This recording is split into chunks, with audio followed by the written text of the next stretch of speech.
very sad the way people act. You have a guy in there that with the stroke of a pen could lower interest rates and save us hundreds of billions of dollars a year. The question of who will eventually replace Jerome Powell as chair of the Federal Reserve is giving strong Marvel movie vibes right now. That's because President Trump has floated the idea of naming a successor well before Powell's term as chair ends. And that's led to talk of a shadow Fed chair. Someone who could influence the world's largest economy and global financial markets even before Powell steps down. It sounds like a character out of a superhero movie. And that's what this week's show is all about. But there's a lot of ground to cover, so we're going to go longer than usual, in a bit of an experiment.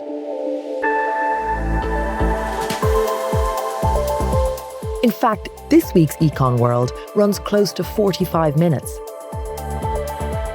Take a listen and let us know what you think in the comments section of the episode. I'm your host, Carmel Crimmins in Dublin.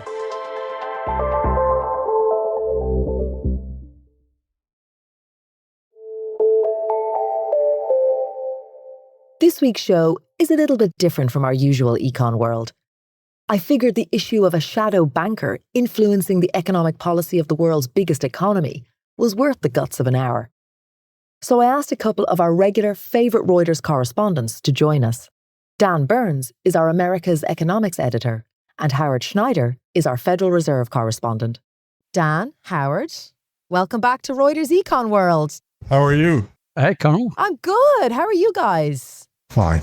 Yeah? So, now, you two, you've lived and reported through Trump 1.0, the early feuding years between Trump and the Fed.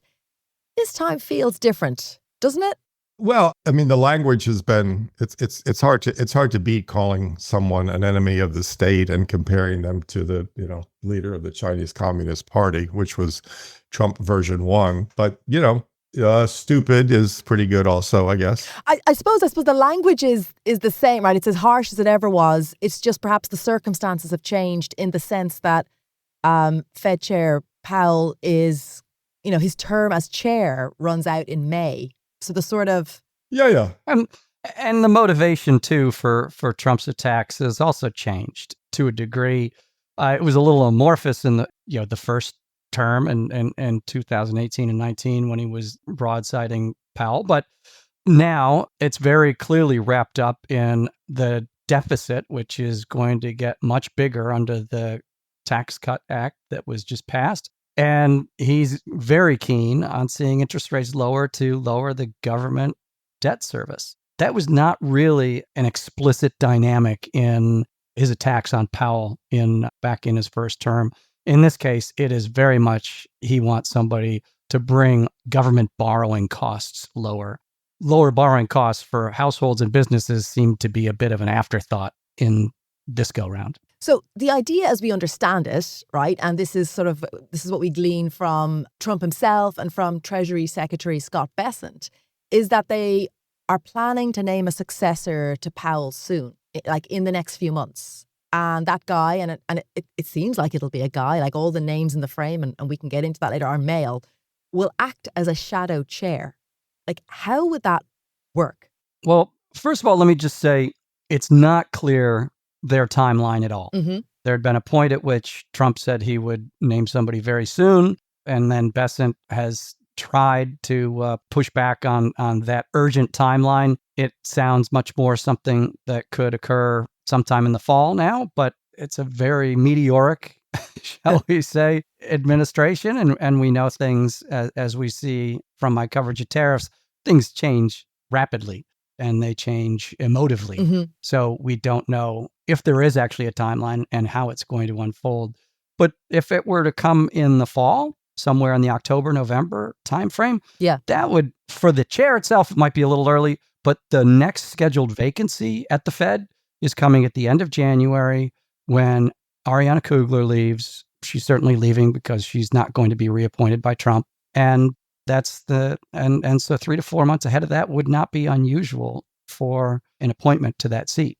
So it would be the first time, though, that you have a chair potentially the chair to come nominated and sitting on the Federal Open Market Committee, sitting on the board and actively there in the meetings. And I think, okay, so that being said, honestly, I think this is way overblown. The influence that this person would have, and really the willingness of that person to put their foot in the middle of the debate and actually try to influence things. I think it's one of these inside the beltway, let's chatter about something. It's not impossible, and it's not out of like the realm of possibility that this was all Scott Bessent's way of keeping Trump from trying to fire Jay Powell from the get-go. It's like, no, if it gets bad, we can name somebody and that'll keep him in line. And so, Trump doesn't do it. So is the idea then to use that vacancy that's coming up in January, right? So you name someone, whether it's the summer, the fall, and then you use that vacancy in January and put them in. Is that the kind of the thinking? Yeah, in theory. It's not thinking. It's just the way it would work because they don't have an opening on the board. And they do get to, Powell stops being chair in May. There's no other spot to put somebody. So if you want to get your chair ready for the day he leaves and be certain of that, because he could stay on as a board member and keep that seat filled. And he hasn't said one way or the other what he's going to do. Yeah. So it's not like some mysterious thing. It's just logistically the way it works. You need an open place to land somebody. There's an opening in January. Of course, you would take advantage of that to get your person teed up and through Senate confirmation. Now, unless it's a sitting member of the board, Chris Waller's been mentioned as someone, and that would be a different dynamic altogether. They could name him chair tomorrow, and he'd be participating in the debates anyway. That's a different scenario. You mentioned this as a kind of a strategy, to prevent Trump from firing Powell, but he can't, right? I mean, the Supreme Court has come out and cleared that. We didn't know that until just recently, which is another aspect of this that's different from Trump 1. It's been clarified. That's been clarified now that, yeah. But I mean, and you mentioned there about Powell and his position. So to be clear, his position as Fed chair ends in May, but he could still stay on the board until January 2028, although that would be unusual, right? The last time that happened, it's been 75 years essentially since that happened, when Mariner Eccles stayed as a governor after for almost 3 years after his run as chair ended in 1948. He stayed until 1951. No one's done that, but there is precedent, and Powell could choose to do that. Some of the other, I guess, the heat around this is the expectation it seems to be in the market's mind that the Fed is somehow a command and control structure, that whoever gets put in as chair is instantly the commander in chief of the Fed, as opposed to really the chief consensus builder.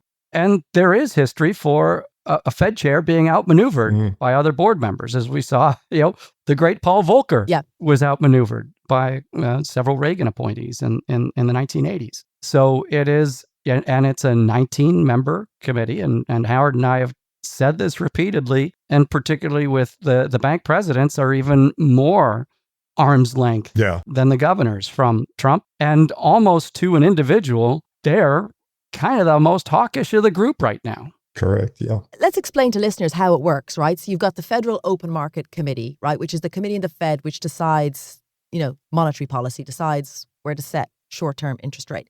Its members are the president only appoints 7. Am I right? 7 of the... Correct. Right. Yes. And the rest come from the boards of the Federal Reserve, the different boards across different states, the presidents. The presidents of the 12 Federal Reserve banks. The president of the New York Fed is a permanent voter on the FOMC, and by tradition is also its vice chair of that committee. And then the other 4 seats, 4 votes, are held in rotating fashion among the other 11. And it's a standard rotation. So for most of them, they spend a year voting and 2 years not voting. But even when they're not voting, they're at the table and their voices are heard as part of the debate. Yeah. Right. And it decides by simple majority, right? The actual decision on whether to raise rates, cut rates, keep rates steady. Yes. By rule, simple majority. And when there are open board seats, and there often are, the number of people actually voting, has drifted as low as 7 or 8, as opposed to the 12 that are usually there. That being said, dissents are pretty they're not rare, but they're unusual, particularly among, I mean, we went from 2004 to what was it, Dan? 2000, Yeah. just recently, 2022. Nikki Bowman, 2024, when she was the first since 2005. Yeah. So nearly 2 decades without a governor casting a dissent. Now, some people will say that's, just a sign of groupthink. I don't think it reflects the internal dynamics. Probably most notably Kevin Warsh, who's mentioned as a possible Fed chair for Trump, was a governor during the great financial crisis. He voted for all of the QE moves because he wanted to be helpful to Bernanke. He didn't agree with them, but he was Bernanke's voice in the market. He was Bernanke's, sort of market whisperer. He didn't want a dissent. So he eventually resigned and went on to talk about what he thought were the inflationary dangers of QE. Now, he was wrong on that point. That never happened. But nevertheless, the fact that he didn't dissent didn't reflect his dissenting arguments within the committee. So there's a lot more, I think, diversity of opinion that sometimes come through in the votes. People make their case. And this is, sort of one of the innovations that Bernanke brought along.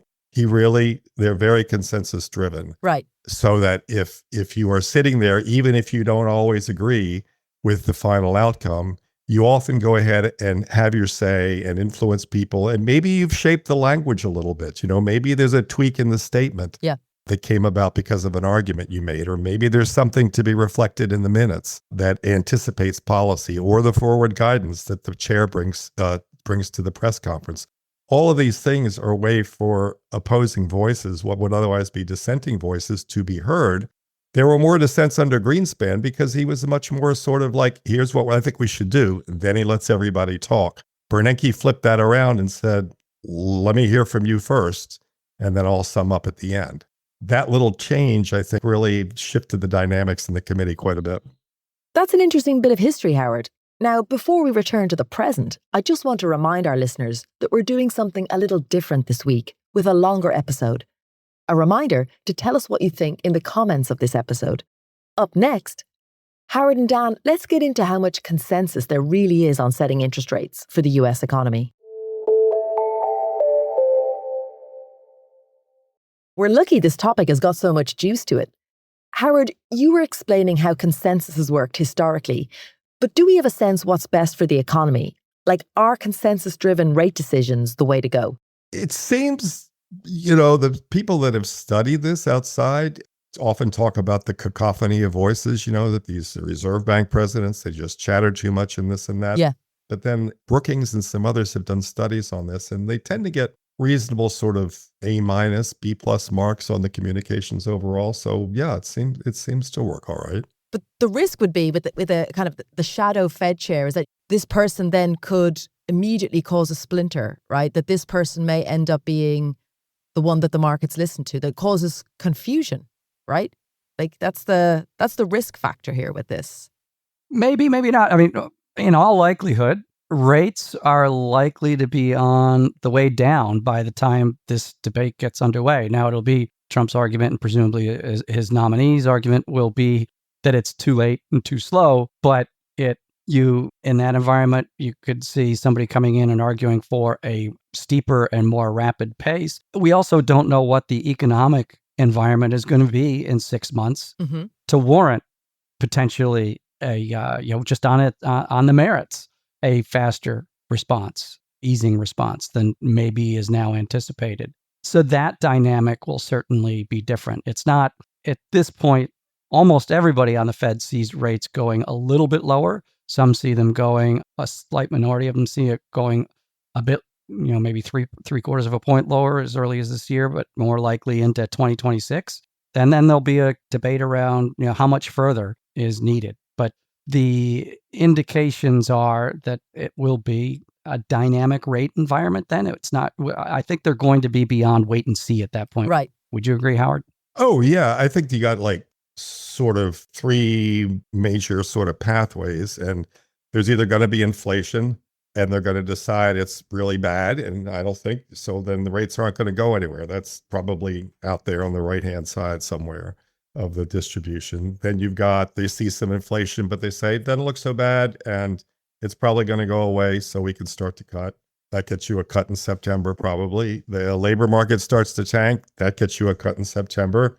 Things start to really slow, in which they cut very fast. So sort of like of the 3 or 4 likely outcomes, 3 of them involve rate cuts. Now, are they going to be as fast as Trump wants, as low as Trump wants? I don't think you can ever get as fast or as low as Trump wants. He's talking about interest rates at 1% right now. When he had that little chart that he emailed to Jay Powell a couple of weeks ago, had all the rates of the major central banks. He said we should, what was it, Singapore and Denmark or something like that, right? He singled out we should be between these at 1%. Now, 1% is like recession. Yeah. Okay. Well, given where we are now, 1% compared to where they estimate the neutral rate or the non-accommodative rate is of like 3.5, maybe 3 at the very lowest. 1% would be like, boys, let's juice things up here and race ahead.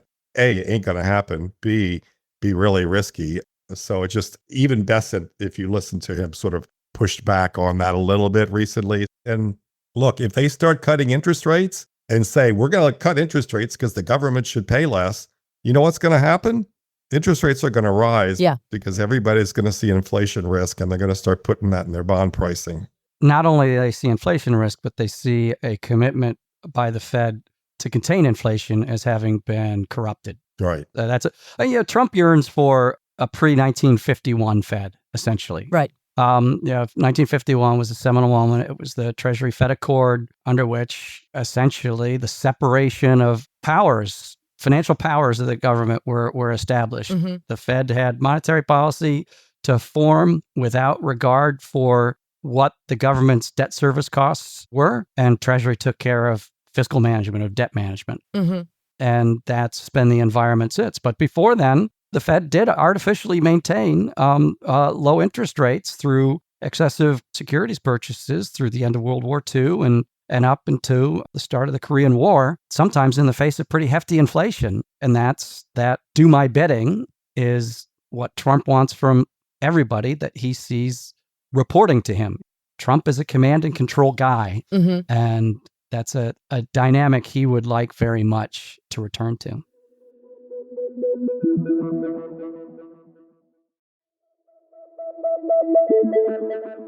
I just want to remind our listeners that we're doing something a little different here on Econ World this week. Dan Burns, our America's economics editor, and Howard Schneider, our Fed correspondent, are joining me for a long discussion about the phenomenon of a shadow banker and what that means for the Fed. But I would say the information environment is very different.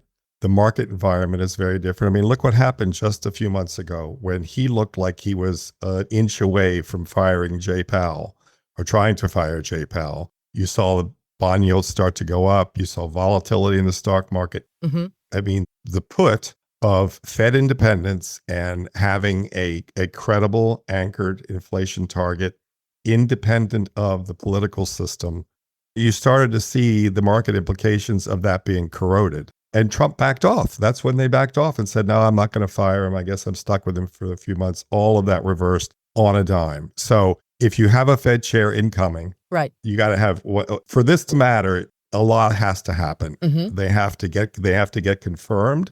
They then have to start saying something in opposition to, I think, this is a mistake. It's the wrong move. Rates should be lower, blah, blah, blah, blah. And then that either has to seed itself into enough people's heads that policy does something it wouldn't do otherwise, or it has to create such a market disturbance that policy has to do something it wouldn't do otherwise. I think for this to matter substantively to monetary policy in the United States, there's a tremendous number of hoops to jump through for this to make any difference. Not to mention which, the biggest one is the incoming chair has to decide their best interests long-term as the chair of the Fed is to try to do that. Right. And I don't think anybody in their right mind would try to do that and expect to really run the place effectively. And that's why you think concerns about this are overblown then, Howard. You just think that the market basically puts manners on this. That and their own, I had long talks with a couple former Fed officials, Reserve Bank presidents last week, and they all said, listen, anybody who tries this, they'd be out of their minds. Self-interest and being an effective chair for a 4-year term, you would not start to try to undermine the policy of the current chair. And when you think about it, if they come in on February 1st, when the new seat opens, when the next seat opens up, and they're taking over from Powell on May 15th. There's only 2 meetings in that span of time.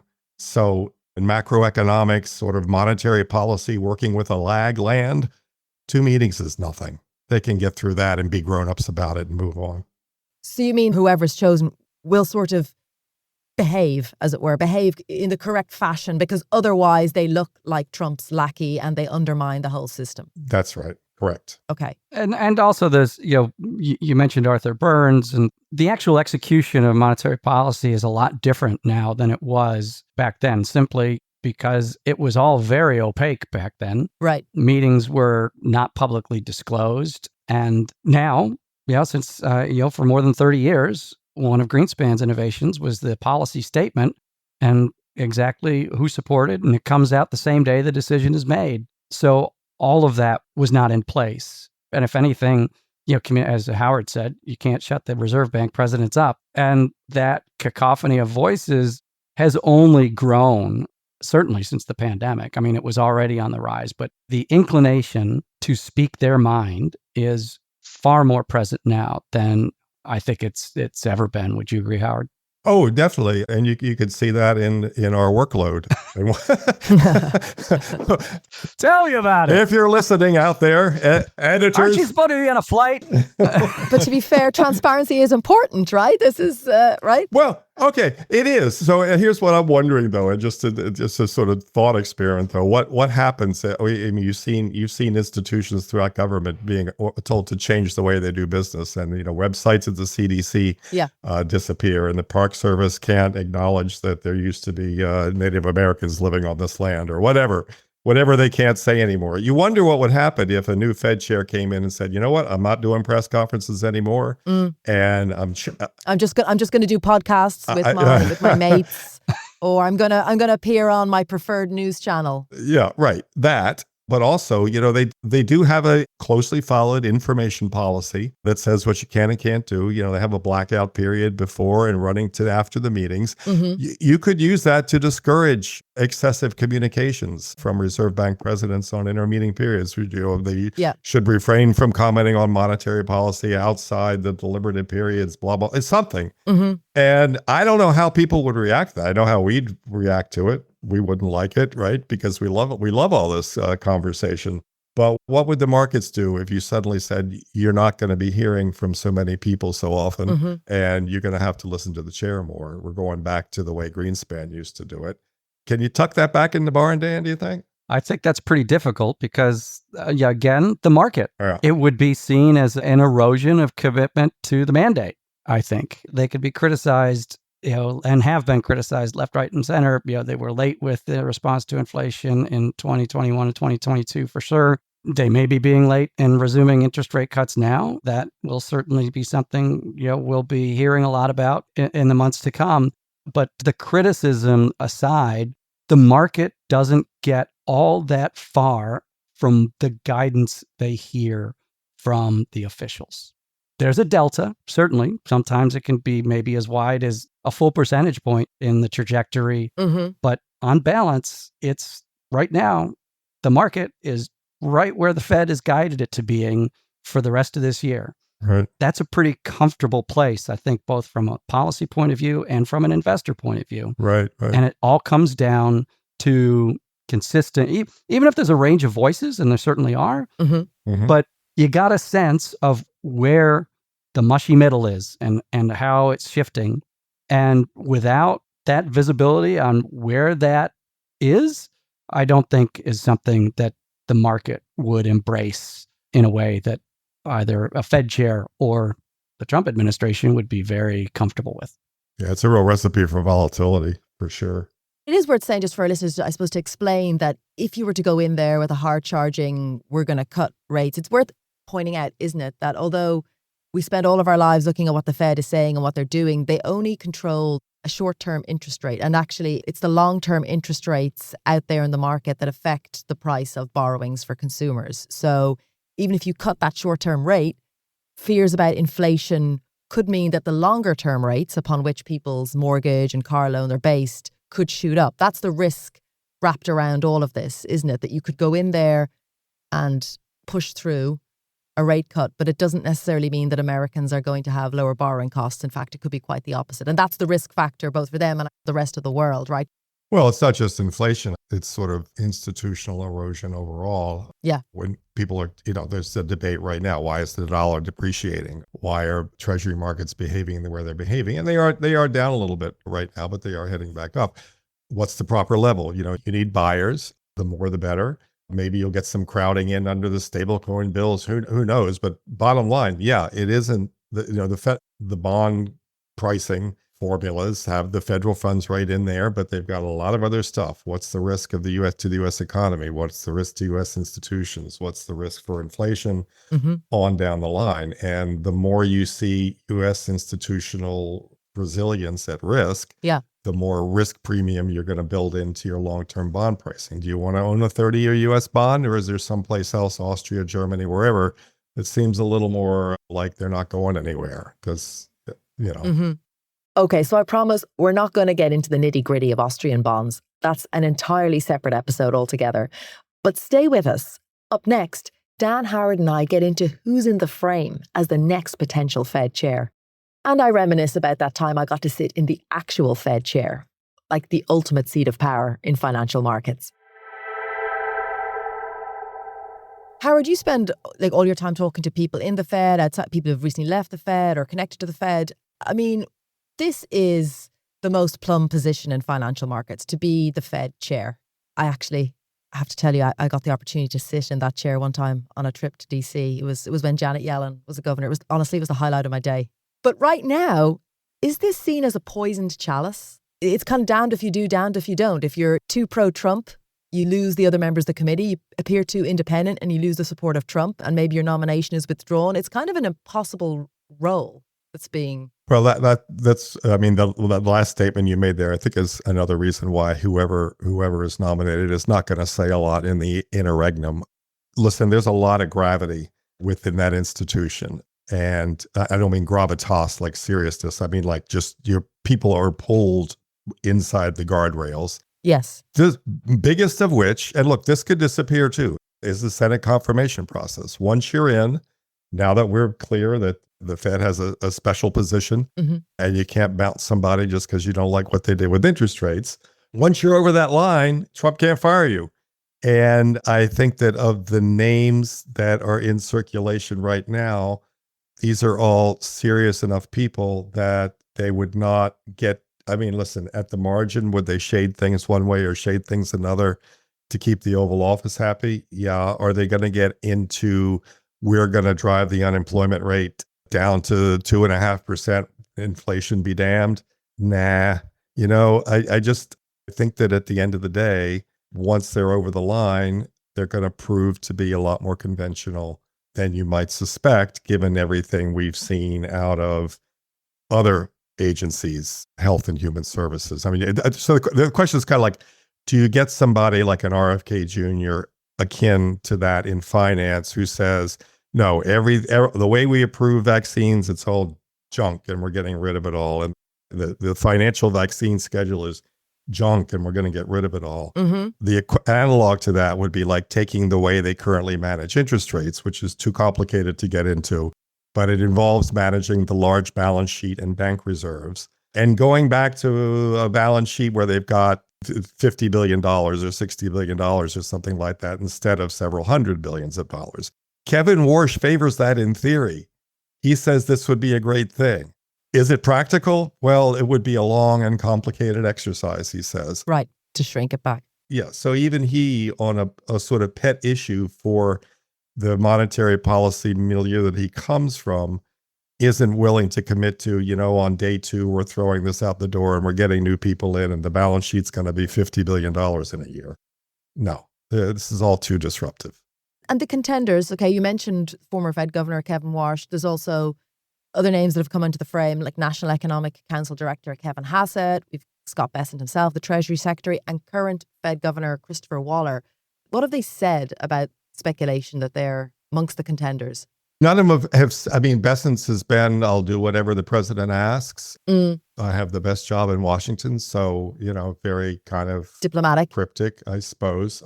Warsh has been the only person. I mean, Bessent obviously meets with the president all the time, but Warsh had an actual appearance at Mar-a-Lago. And I think worth keeping in mind that he almost got the choice in 2017, but Trump thought he looked too young, apparently. It goes a lot on appearances, right? Yeah, I saw that. Is it fair to say he liked the way he looked? Thought he had a, look good on TV? He looked like a banker. He looked like a banker? Yeah, Janet Yellen didn't look like a banker, apparently.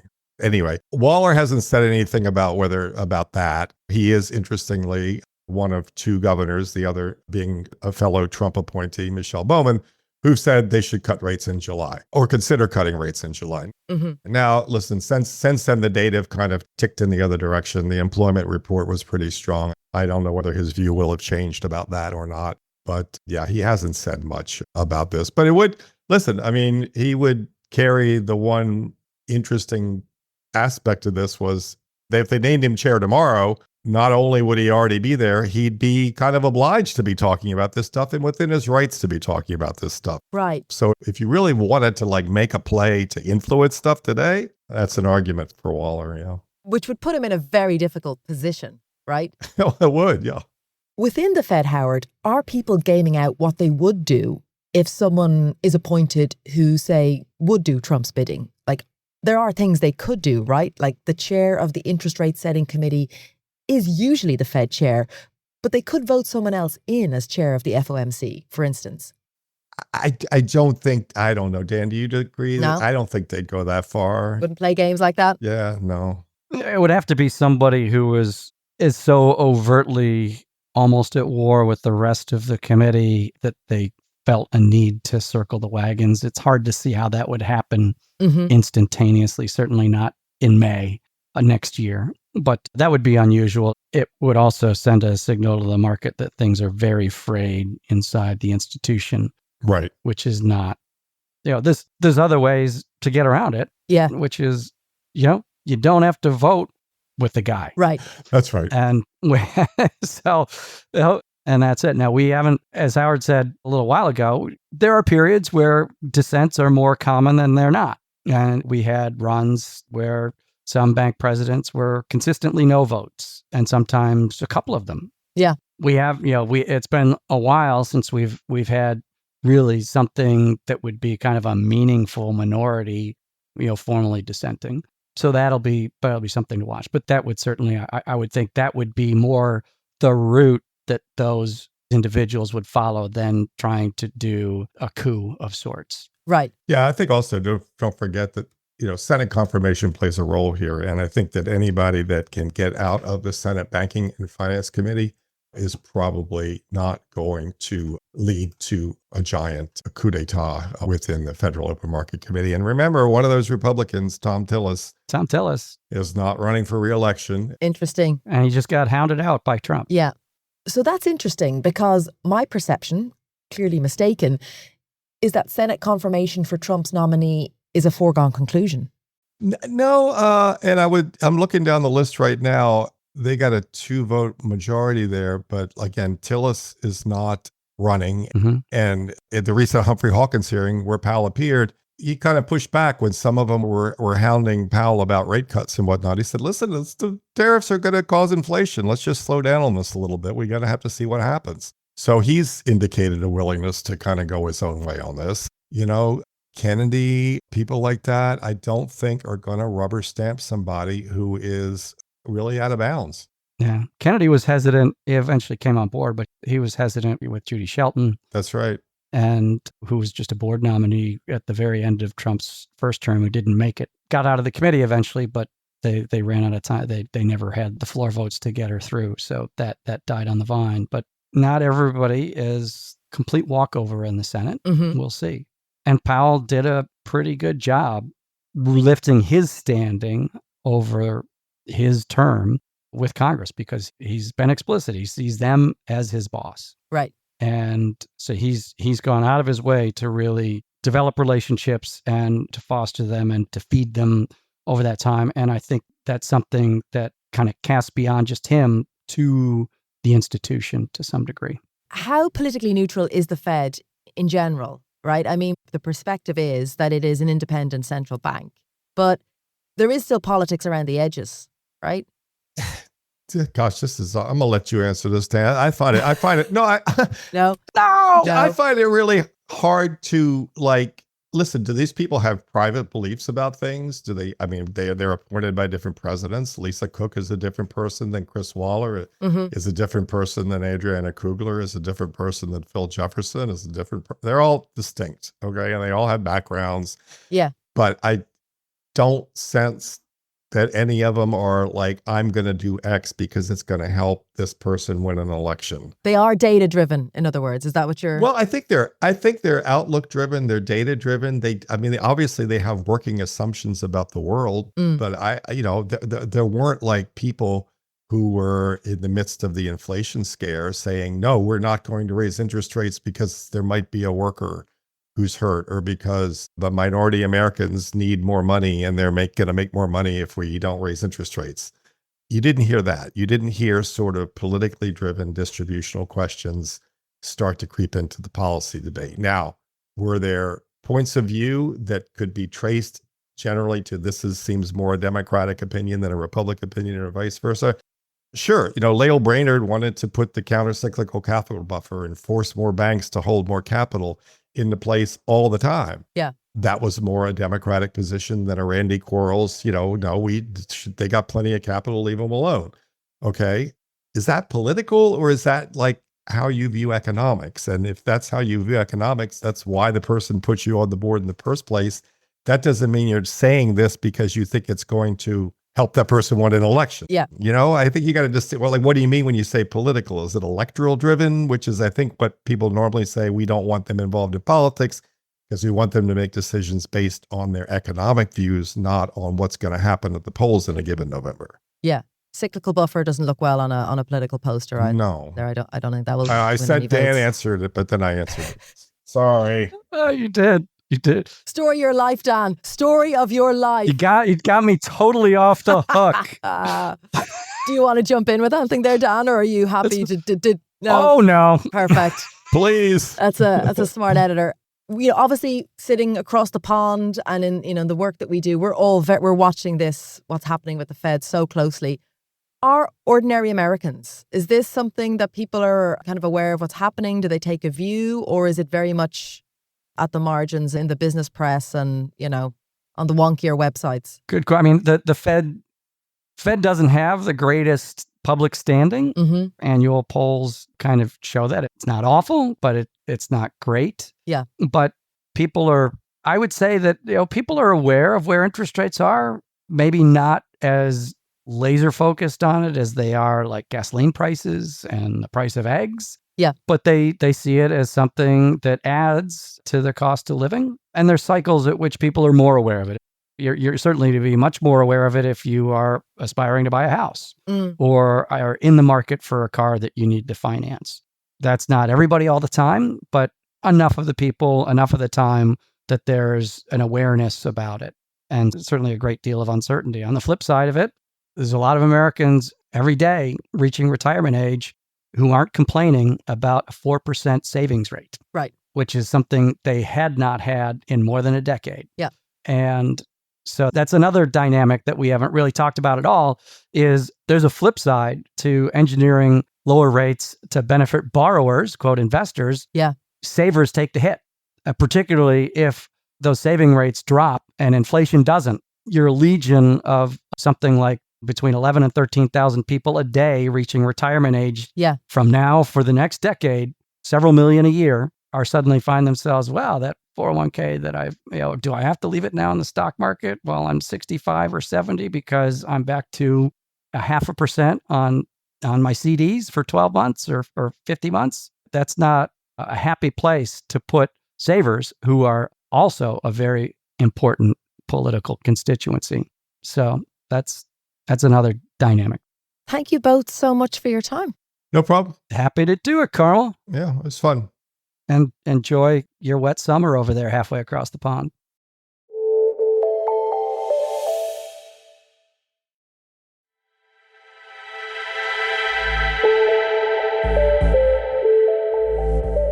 A big thank you to Dan and Howard for their time and insights.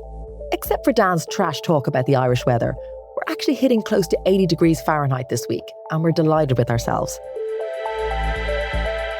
This is Reuters Econ World. Every week, we go deep on the economic principles and ideas driving the biggest news around the world. If you want to tell us what you thought of this week's show, please drop us a line in the comments section of your favourite podcast platform. You can also sign up for my weekly newsletter or reach out to me on LinkedIn and let me know what you want to learn about from the world of economics. Sound design, music composition and engineering on this episode was by Josh Summer and Alex Summer. Our podcast team includes Kim Vinnell, Tara Oakes, Gail Issa, Christopher Walljasper, Jonah Green, David Spencer, Bilka Sue Labaran and Sharon Reich Garson. Our executive producer is Leela de Kretzer. Remember, for all your daily news, check out our weekday show, Reuters World News. You can catch it on the Reuters app or wherever you listen to your podcasts.